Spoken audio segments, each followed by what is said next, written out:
the weekend rotation, that's going to be something we're kind of auditioning for these early games? Or? Yes, so it'll continue being an audition, especially during the non-conference period. Right now on paper, I know for sure we're going to go Zach Godley Friday night in Las Vegas. On Saturday, the first game of the doubleheader, I'm still going to decide this week between Andy Cox, a left-hander from Memphis, and Drake Owenby, a left-handed pitcher from Powell High School. The second game of the doubleheader will be freshman Matt Esparza from California.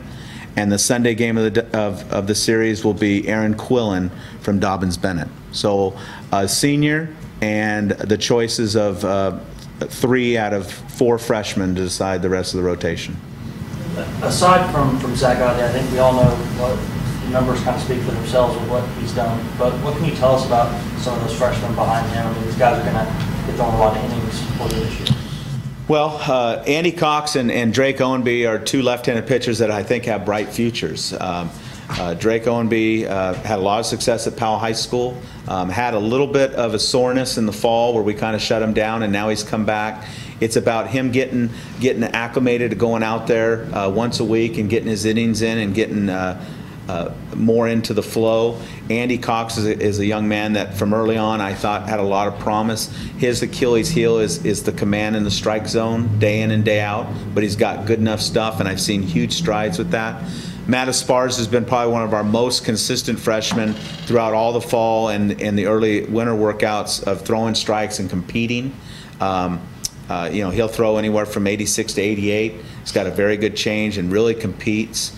And then Aaron Quillen is probably right now, I would say, the most complete of those 3 or the 4 I'm talking about. He's a 3-pitch mix guy.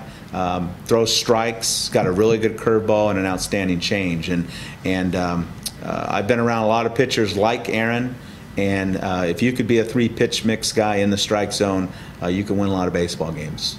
Well, the strength for sure of this team is the team, first and foremost.